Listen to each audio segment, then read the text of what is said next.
Welcome, everyone. This is Glenda Dawson, and you're on. We are on Glenda's Dragons Den. LD today had to step away, but he will be back next week with us. So you are watching live on the Glenda's Magical Creations channel on the Conscious Awakening Network on Roku TV, Amazon Fire TV, Apple TV, and many other streaming platforms. Hoping that everyone is staying safe from the storms, especially in the Northeast. We've been getting a lot of rain, a lot of big thunderstorms, a lot of rain all over the place. But I know that, Midwest also, it's coming directly this way. So I'm hoping everyone is staying safe, sending healing for anyone that needs healing, and I hope that everyone gets by. With that, I want to introduce a phenomenal guest that we have today. She has agreed to come back and tell us more about herself and more about all the stuff that she has going on. Barbara DeLong, welcome. Thank you very much. Pleasure to be here. So, how is everything with you? Well, it's actually everything is flowing the way it's supposed to, and happily it's going in the right direction for me. I'm glad to say. I think that with the times and the energy that's going on, it's best to go with the flow and not argue. Yes, go with the flow is right. You have no Correct. choice, so you might as well just go with it, and wherever it takes you is where you're supposed to be. Exactly, exactly, especially nowadays. So, our audience heard a little bit about you the last time, but I'm sure those that haven't watched that show would benefit from hearing uh, about you, how you got here, and basically what you're about. Okay. I guess I'm referred to as a either spiritual empath or mystic. Um, and it took me about 50 years to get here. Okay. So I started way long time ago, actually. And actually, when I was born, there was no TV. So it shows you how Good. far back I go. Um, and I saw a UFO when I was in college, which sort of took me out of the mundane as to, you work, get married, you have children, they go off to college, and you die. That was basically the pattern, and it changed my outlook on life. And so Mhm. that's when I actually began my spiritual journey, and it's been a very interesting one for the last 50 or so years. Actually, it's more than that now. Um, I started out studying in a spiritualist church and did platform mediumship there. And after about 7 years, I kind of moved into other areas and other genres. Did psychic fairs all over the country. And probably at one point, and I'm not exactly sure where, but I started painting personal mandalas. And there are over 500 of those around the country that had a painting and a personal reading that went along with them. Mhm. Then, goodness, then I was ordained as a spiritual minister, and I'm a Reiki master as well. Um, I do a radio show on Blog Talk Radio that I've done that for 15 years, and I interview authors on that show. So I get to read 60 books a year, and then Nice. yes, it's very exciting. It's an education in and of itself, actually. Mhm. And along the way, I've written a number of books. I've written a book of poetry called Whispers of Spiritual Wisdom. Mhm. I co-authored a book with Ken Godsword before Roswell, and I reissued I did a deck of the cosmic deck of initiation of personal of Mandalas, and I have reissued the cards. And there's a rather incredible handbook that goes along with them. That's about 400 pages. So it's definitely been a journey to this point. And there Hmm. are, I think, 5 other books in waiting to be published. Good, good. And now they could find that in your personal website, correct? Absolutely, yes. Yeah. So, excuse me. So what besides the UFO, which took you out of the norm, Yeah. what other experiences have you had, whether UFOs or spirits or entities in general? Well, actually, I would say that my pathway has been one of spiritual awakening more Okay. than anything else. And to pinpoint it as far as what clairs do I have, all of them. Um, and over the years, I've done astral travel. I've done leading groups that were doing remote viewing. I've done just about everything. I've done hypnosis into past lives. That was fun. Um, it's sort of like if it's out there, I'll try it, and if I'm any good at it, I keep going. Good for you. Sounds like me. So, now sometimes we have that one experience that just opens things up even more than anything else that has been up to that point. Like, you have a spiritual awakening, but you do have a lot of spiritual awakenings. It isn't just one. People think it's one and done, and it's like, no, that just takes you to that level. Then Hmm. you open up again, and it takes you to the next level. Exactly. So, um, so you like your um, radio show? What do you only do authors, and you read the books and stuff like that, or do you expand every once in a while to something else? I basically do authors because that means that they have something to talk about. Um, Okay. I have Okay. found I have found people who were really good psychics who couldn't hold a civil conversation if you paid them, but they were good psychics. Mm-hmm.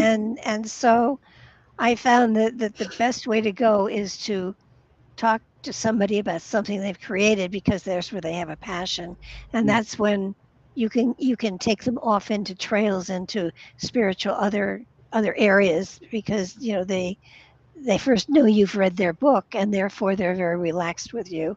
Right. um I every now and then the show will I'll do a show on somebody that is in a different area that is comfortable enough to talk for 2 hours. It's a long show. Yeah. Yeah. And when I started doing this, I had what I call my show from hell.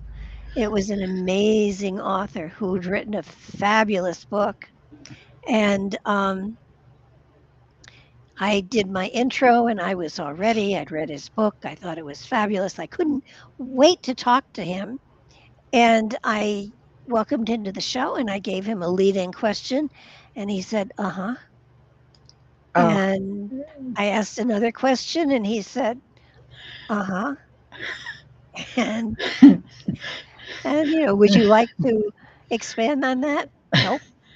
Um, so for 2 hours, I did both sides of the interview. And after that, it was like first I talked to the author before the show to make sure they can talk, and then we're fine.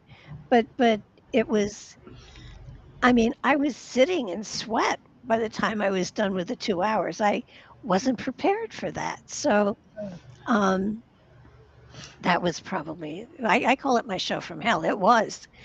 And the book was fabulous. It was absolutely fabulous. But he couldn't talk worth a damn. And it kind of told me to play it safe. Now Mark Eddy, who does a show, who does shows on Nightlight as well, Right. he does a lot of musicians, and I have to admit that in my vast education, and I've got 2 master's degrees, um, I never got into music, never. So he keeps throwing names at me, and it's like, okay, who is he? And Mark's used to my, just not having the faintest idea who he's talking about, and it's somebody very, very famous. So, so those shows are on Nightlight as well, but not with me Mm. talking because don't know a thing about what they're talking about. Not a thing. But um, yeah, I think the latest aha moment I had was when I was in Connecticut. I lived there for 16 years, Mhm. and then before then I was in New York. Uh, and my son is here in Nashville, and I decided it was time to be closer to him and the grandchildren, so I moved here. And it was a big move for me because I am a Northeastern person Mhm.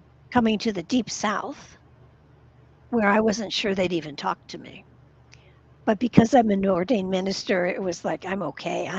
Mhm. Mhm. So, and I bought a condo sight unseen and I love it. But there was always that, I followed what felt like it was the right thing to do and never really questioned it, and yet everybody else questioned me in doing it because that's a big move for somebody who's in their 70s. Mhm. And so I got here. I love the condo, and it's only 14 units, which means it's a very small community. And after I had moved in, I kind of walked around a little to see what people did with their little gardens and discovered that there was a graveyard in my backyard, which Hmm. thrilled me. And it goes Mhm. back to the 1800s. And I thought that was fabulous. And they were worried that I would be, upset that there was a graveyard. I just think it's the greatest thing in the world. And I could only decipher one name in the graveyard. And so I did some genealogy on him and found out that he had, and this goes back to early 1800s, um, and found out that he had a sister named Hattie. And Hattie was married to a man named Aaron DeLong, who just happens to be an ancestor of mine. Oh my! So Talk I about a told full I circle. I told my son, I'm more southern than you are. I have kin buried in the backyard. But it was kind of the universe saying, "Yeah, you belong here." Yeah, yeah. It was beautiful how they gave you confirmation. I I get mean, lots of those kind of things right. happening all the time. And it's great because you know that it's so precise that it Well, I can't be anything else. I think if you pay attention to the coincidences Hmm. and the synchronicities that happen in your life, you get an idea as to whether you're in the right place or not. And so, so many people have said, for instance, am I in the right occupation? And it's, are you joyful? Do you love what you do? And if they say yes, then you're in the right place. I happen to love what I do. I've never worked harder in my life, but I absolutely love what I do. So, I get the feeling if ever it becomes work, I will stop it, but I can't imagine it's going to. Mm. So, like you say, you're up there in age. What made you do the start a radio show? Um, well, 16 years ago, somebody asked me if I would be on their radio show, and I always say yes to everything if Right. it's not illegal or Right. against my morals or requires me to dress too much, dress up too much. And I said, sure. Mhm. And I said, where's the studio? Because I've done the old school radio too. And she said, no, you just have to be on the phone. And I thought, I can do this. And so I did the show, and it was fun. And I said, can I watch you do a show? And I did. And I thought, well, damn, I can do that. So that's how Blog Talk started. Beautiful, beautiful. And now you have written a few books. I have. Yes. And give us an idea of the first one. What made you? The first one was when I was married to Patrick Cook, and he was an author too, Mhm. and he saw I had a folder of poems on my desk and on the desktop on the computer, and he said, "What's that?" And I said, "It's just a bunch of poems that I've written, and I throw them in there." And he looked at me, he said, "Oh, these have to be published." And I said, "No, they don't." And he said, "No, no, they really need to be published." I said, "No, they absolutely do not need to be published." And he was a publisher, so that was a piece of cake.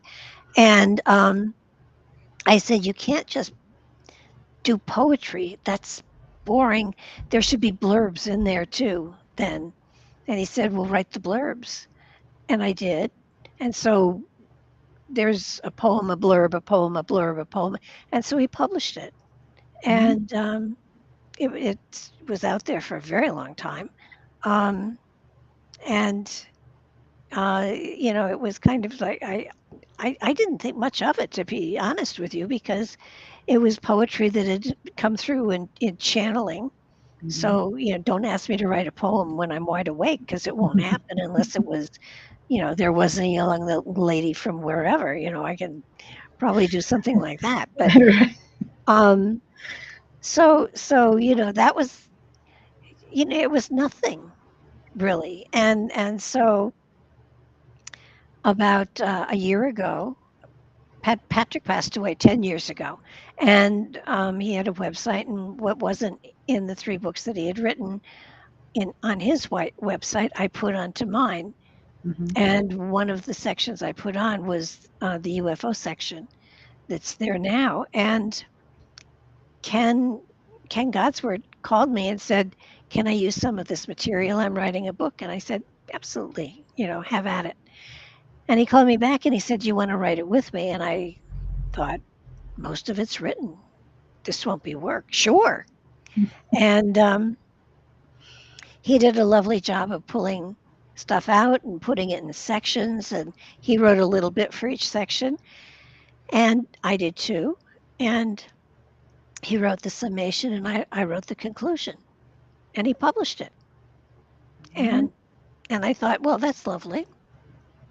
Um, and that was the Before Roswell book. And then I found out that he was a publisher, and I talked to him about the fact that I had the cards that were no longer published, and people couldn't find them, and they were too much money, and they, the round deck is as much as $400. And so I said, someday I'm going to have to republish them, but I can't afford to do that. And he said, Barbara, I'm a publisher. I'll publish them for you. And at that price, I could afford to do it. Right. So, so he got to work on that, and he said, "Where's the handbook?" And I said, "There isn't one yet." And he said, "You mentioned the handbook in the little white book." I said, "I lied." And he said, "Well, you have to have a handbook." And I said, "Okay, I'll write it." And so I started writing, and I realized that when the cards were published 30 some years ago, 32 years ago, um, I was not spiritually old enough to write the handbook. 30 years, I am old enough to write it. And what I thought it would, he said it has to be at least 100 pages. And I said, well, I can do that. And the book is almost 400 pages. So um, Mhm. I did it upright. And that's the cosmic. How to use the cosmic deck of initiation. Right. So everyone could find it there and the website, and Hmm. And it's a beautiful deck, people. I saw it, and we were talking before we started. Um, Ordering one directly from her, so you have to get it now. Definitely. Yes. So now you put some stuff on YouTube also, right? Put a lot of stuff on YouTube. Okay. Okay. There are almost 1,000 YouTubes up there. Oh, cool. Very cool. Um, and they're the shows that I did with the authors. Mm-hmm, Um, Mark Eddy puts up a show as mm-hmm, well on Nightlight. mm-hmm, Um, Mary Joyce has a section. She's done shows on Nightlight. And Solara's Blue Raven and I do a show together once a month on mm-hmm. Nightlight too. Okay. And so tell us more about, say, your show with Solaris. What is that? How does that differ from the one that you do solo? Um, well, she speaks the same language, Okay. so that we pick a topic, Mm-hmm. and if we're lucky, we stick to it for 15 minutes.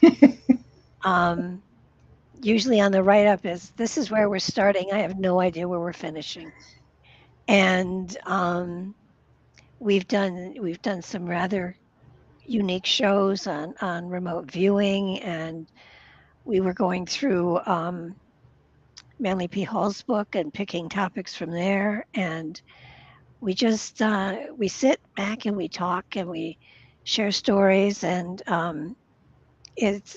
she has a very spiritual background as well. So we dig into things and we come up with some unusual things every now and then. And matter of fact, I found a book on pyramids that was discovered. Whoever wrote it had discovered something under the Sphinx, and we're going to read the book together. Well, not together. She's going to read it. And then we're going to talk about it on the radio. Good. Good. So, so she and I have known each other for a very long time. So it's a great show because Oh, it's it's fun. not it exactly. It's fun and it takes you through all different types of subjects Oh, and topics and absolutely. all that. Yeah. So good, good. And that's usually on the last Sunday of the month. Right. Yeah. Okay. And at what time? Um, People can it would be 9 o'clock Eastern. Eastern. Okay, that's not too late. People can catch that. So, tell us more about your life, because I discovered that the last time you led a very interesting life. So, Wow. mhm, Um, Well, I've done some interesting things. I was married to a ship captain for a while, and we sailed a 140-foot square rigger out of Atlantic City for a couple of summers, which was an adventure. mhm, Um, and we had our own sailboat too, so we did a lot of sailing. I taught special education for 25 years. For the most part, I was a single parent. Um, I wouldn't say I had an interesting life. It was just, I seem to have hopscotched all over the place. Um, I certainly, if at first in my early 20s I thought about getting married and having a white picket fence, that certainly never materialized for me. Um, and my first husband, I had my son by him, and after 5 years we divorced. And then my second husband was the ship captain, mhm, and he didn't last more than 5 years either. And my third husband was Patrick Cook, who was a fascinating man. He had the Bible UFO Connection mhm, website, and so he was very much into biblical and prophecy and UFOs. So though he never saw one, and we were in a documentary that Eugene Botha did for South American TV, Hmm. and he and I did also the secret. Oh yeah, Secrets of the Stones. We did a documentary called Secrets of the Stones about the stone chambers and the walls in New England, and the fact that no one knew who had done them, who made them, Hmm. and trying to preserve them. There originally were over 800 in the early 50s, late 40s, early 50s, and it's down to less than 200 now. They're being destroyed. Wow. And so we did that video and we presented it at the Megalithomania conference in 2011, Mm.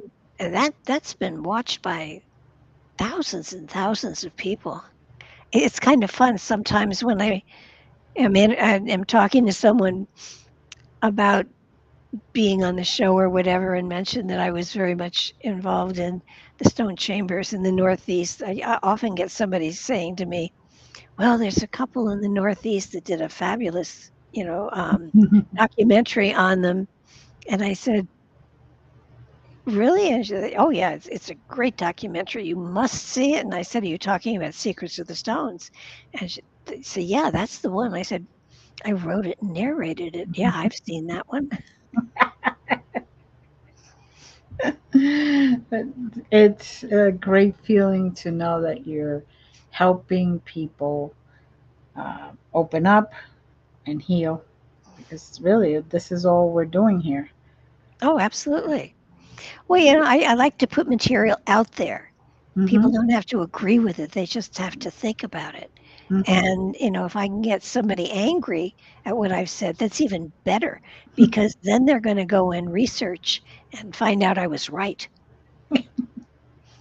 That's, I have to remember that. No, the point is to get people thinking, Right, exactly. and actually it's a matter of using your mind and connecting to your spirit because your mind is one thing, your spirit is a completely another level of understanding and cosmic consciousness. And if you can get the two working together, then you got something. Hmm. Hmm. Very true. I agree 100% on that. And it's amazing when the two do combine and you work with them together, because you see things that were probably right there and you're seeing it now. Just didn't see it before. So now, you said you were ordained minister, and did you, um, and of course, I hope you're going down south. But did you use? I'm an ordained minister, so I know exactly what you're talking about. When I go south, I make sure I put the Reverend before that. Oh yeah. My name. Oh yeah.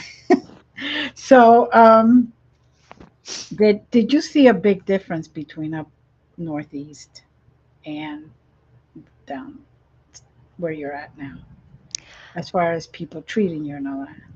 Oh, um, I have. Yeah, no, I've not had any trouble at all, and it's it's really interesting because in Connecticut they were they'll burn you in effigy, they won't talk to you, they'll ignore you. And that's just not the case it is. And I think a nice person is a nice person no matter where they are. Right. And the theory of North and South being different, I haven't found it that way at all. Um, and so, I really wasn't worried. Um, because I don't have I don't see clients at the house or anything like that. Any readings that I do are on the phone so that there are not people trampling in and out or anything like that. And as far as, um, I do have, excuse me, I mean, I don't put Reverend in front of my name. but I Right. have it if I need it.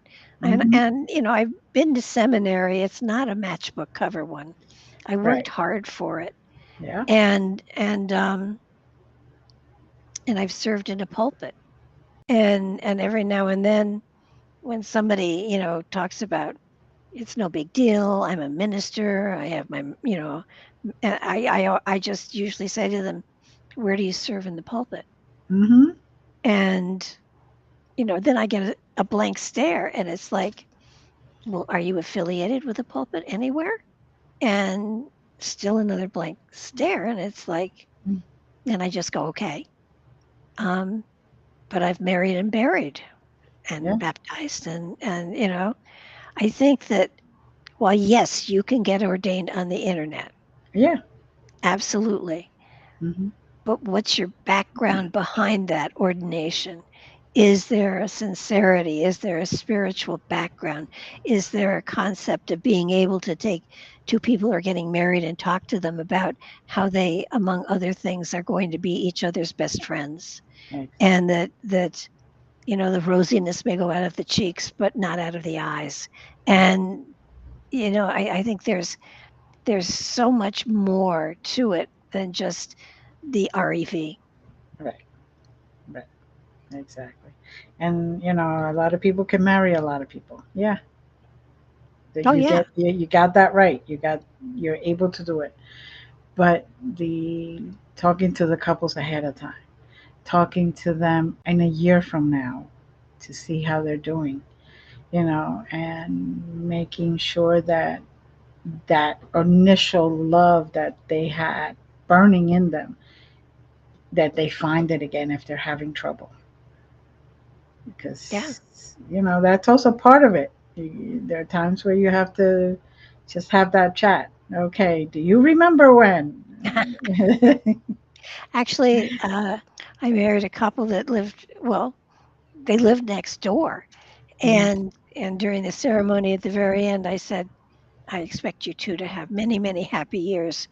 And if they're not happy, I know where you live." Very good. What was not a threat; it was a promise. It's a promise, not a threat. It's just, I'll, I'll understand and I'll know exactly where you're at. So, so now the original inspiration for your cards.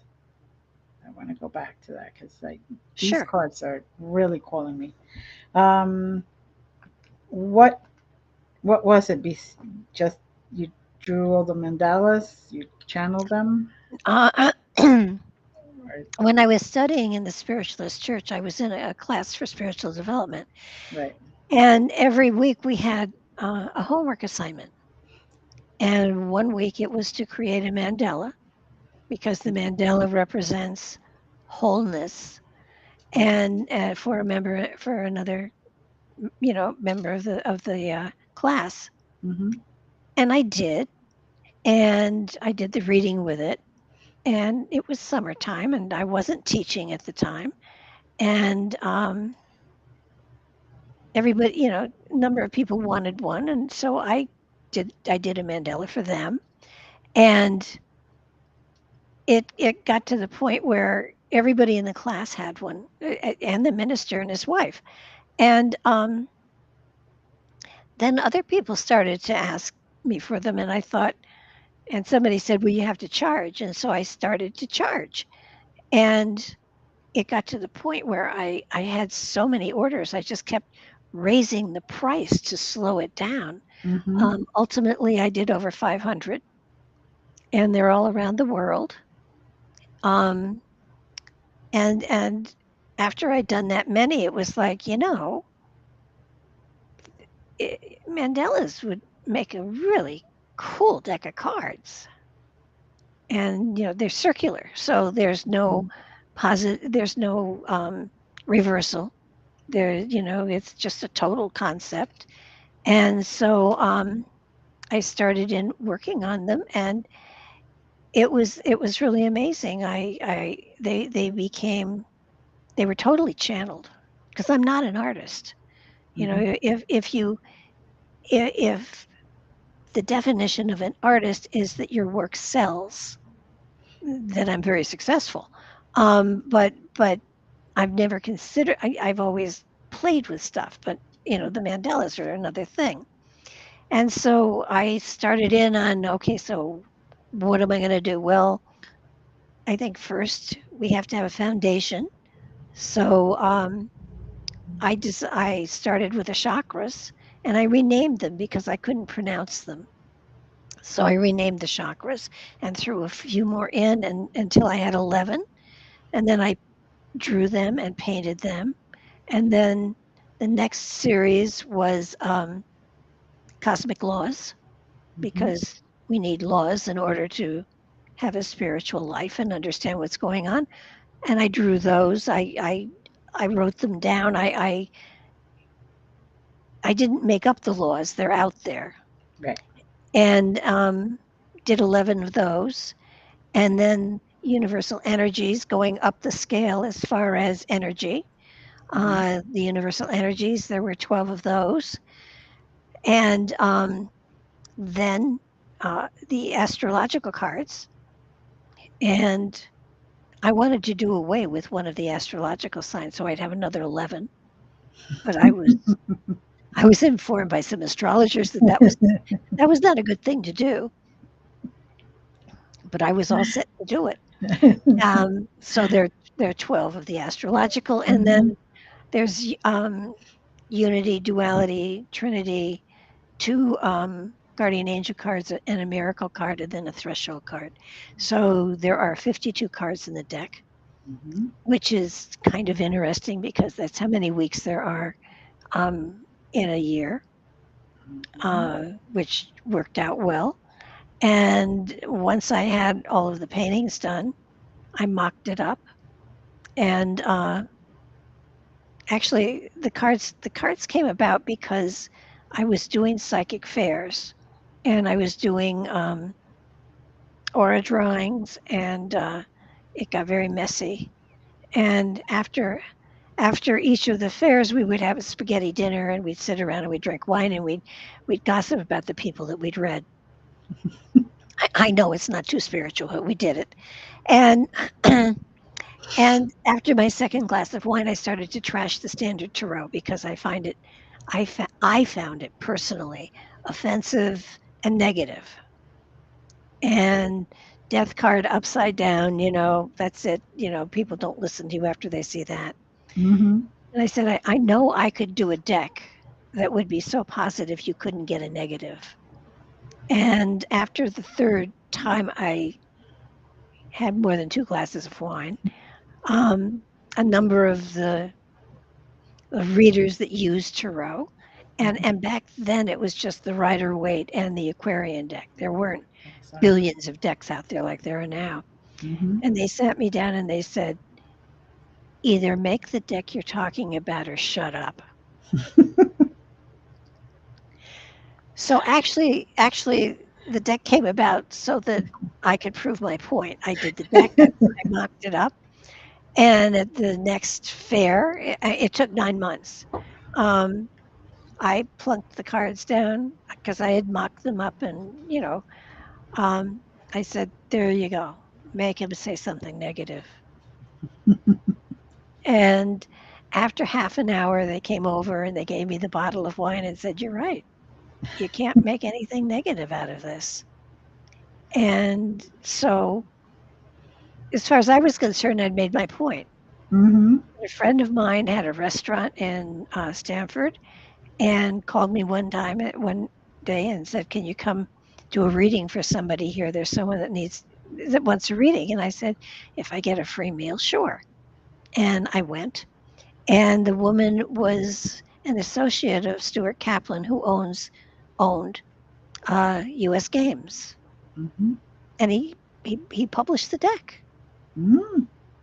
And I said to him at the time, "It's a sleeper deck. It's not going to go very far. It's a Right. sleeper deck. It's not time." Now there are over 11,000 decks out there, so it wasn't really sleeping, but I just felt that it was time for them to come out again and play. Mm-hmm. and this time with a handbook that really goes into what each card actually does mean. Mm, that it sounds to me like you not only channeled the mandala, but you also channeled when to take, yeah, you know, issue the or write the book, and when to really get it going, because this is definitely the time. Well, it's interesting because as you read through the meanings of the different cards, Hmm. and I took the pyramid. There's a pyramid layout there, and I took every card and I put it in every position in the pyramid and interpreted it Hmm. so that just to show people how it should be done. Right. And I found that the energy with the first 11 is very basic. It's the physical, Hmm. but then you went to the cosmic laws and that got more spiritual, and then the universal energies and even more so, and then the astrological, and at some point in time I was talking about spiritual DNA and all sorts of things that there are a lot of things in the book. I went into the astrological houses and all of the things each house represents. I went into the different layers of body energy that we have that extend from us. I went into the different solfeggio frequencies that people can use for meditation and things like that. There's a lot of stuff in there that I was surprised came out. Sounds like the perfect book, though. It's a really good book for spiritual development, for sure. Hmm. Hmm. It's exactly what, like I said, I've seen the pictures and I've gone to the website, and they feel so powerful. They really feel like you will be able to get what you're looking for. Yes, they will not tell you what to do. They will give you a philosophy to approach a problem with. Exactly. So it and maintains that I'll show you the path, but you still have to take it. Oh, absolutely. It's that's not my job. My job is to, you know, kind of give everybody a what if. Mm-hmm. And if it's not time for them, if it's not right for them, I mean, somebody may have a deck of cards that they absolutely love and that answers every question they put to it, then that's where they should be. Mm-hmm. Mm-hmm. Um, I'm not saying it's the only deck, but I am saying that it's the kind of deck that you can read and you're not going to get upset by, you're not going to get frightened by, and you may well grow from. Mm-hmm. Exactly. And I am a tarot certification reader, so teacher, not reader, teacher. And so when I saw this deck, I was like, oh, I know we're supposed to teach the basic one, but oh, this one would this one would be really good for advanced students, to kind of throw them off a little and get them their juices going because. Well, it's funny because I took at one point, Mhm. long time ago, I sat in a class for tarot and I got kicked out because I was just reading what I felt, Right. and and and I was always right, but I couldn't tell them where it came from or what card I used or what, and the teacher just drew me aside and said, "You just don't belong here." I said, "But I want to learn this." She said, "Why?" I said, "Because I think you should be exposed to everything." And she said, Right. "Consider yourself exposed and get out." Well, when I teach it, I make sure my students go and read intuitively also, not just what it's supposed to say. Yeah, Well, it's what you feel. right, because sometimes the card, you look at a card and it says ABC, but you're feeling completely different. And you realize that that feeling is actually your guys telling you, hey, although you pulled that card for the client, or for yourself. It just means something different. We're just using that as a prop Absolutely. so we could get the message to I know when I did readings at the psychic fairs, I remember saying to one lady, "I see antique buttons here," you. Hmm. and I said, "Why don't you check out antique buttons, see if it means anything to you or feels right, or look at antique buttons at a flea market or something." Just and a month or so later, she called me. She said, "They don't turn me on at all. I don't know what you mean." And I said, "Well, I saw antique buttons, and I finally realized that was just my symbol. What does it mean to me?" And I said to her, "Is there an older person that is pushing your buttons?" And she said, "Oh my God, yes." I said, "Well, my bad." It was kind of there. Yeah. But yeah, well, exactly. We each have our own dictionary, Hmm. what I call it, and that we develop when I do mediumship. It's the same way. I'm sure you get this exact same thing. You see a birthday cake, and yeah, it could be a birthday cake, but it could be something else. Or you see a clock, and for you it could mean something totally different. For somebody, it could mean that time. This is the time to do whatever it is you got to do now. So. I know with the deck of cards, one of the cards to me represents um, books and learning. And after a while, I have to say to whoever it is I'm talking to, this is my symbol for learning. I see books like you've mugged a library, but it doesn't necessarily mean you're buying books and reading them. It could be another way of studying. Right. And but for me, books are the way to go. Mm-hmm. Very true. Very true. It's the only thing that nobody can take away from you. It's that knowledge that goes up here. Well, that's why I tell people that my radio show is my PhD program. I find authors' books that I find fascinating. Right. Um, I talk them into coming onto the show, and I don't even. And they tutor me for 2 hours for free. There you So I'm making out like a bandit. go. The best of all worlds. Oh, it really is. Hmm. So, do you have any other projects that you're thinking about right now? I'm working on a book called Interview with a Spirit Guide. Okay.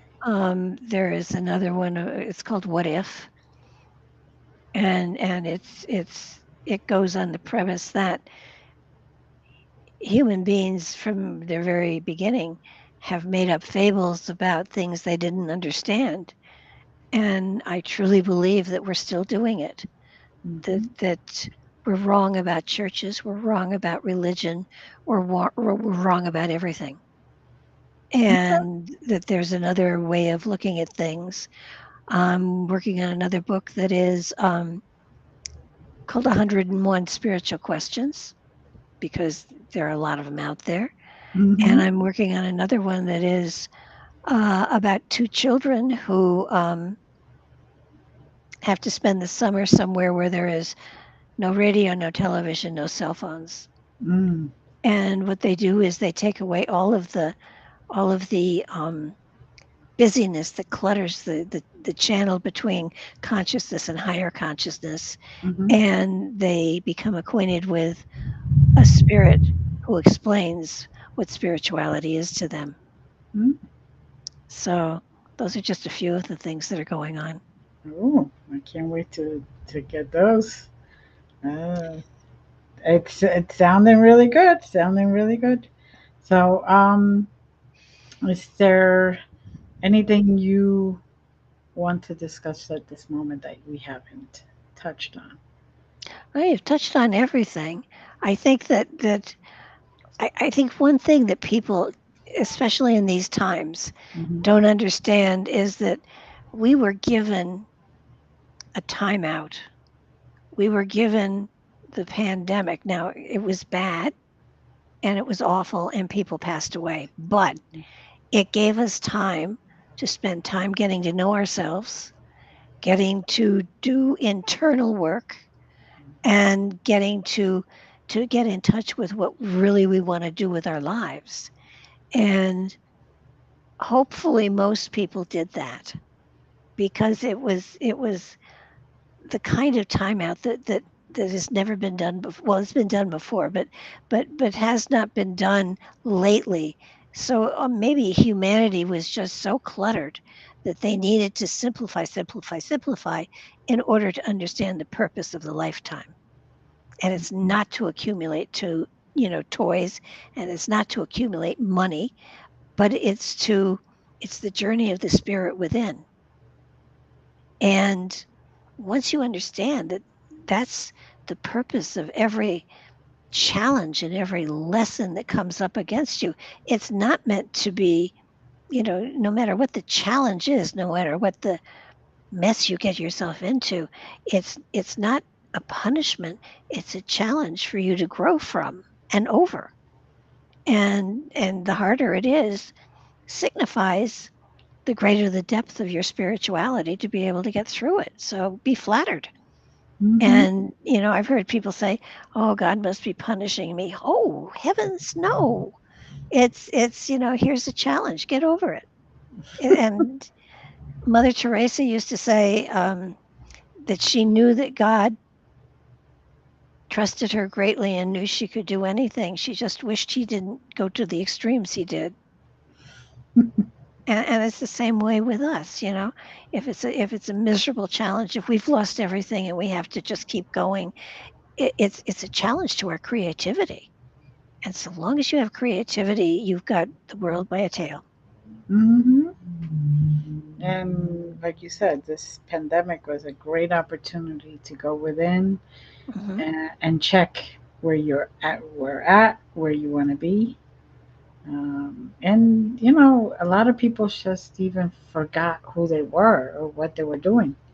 They Yeah. were just going and going and going. Um, okay, there's somebody on the chat room that didn't. They were trying to post a question, but Donna, my abilities totally changed on me. I'm so overwhelmed. Okay.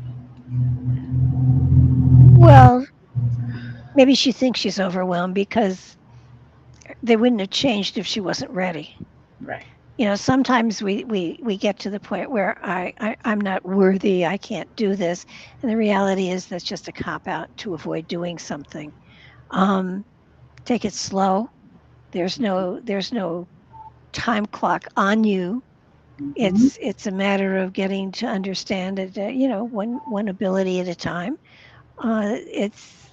It can be overwhelming when suddenly you know so much more and you can't explain it.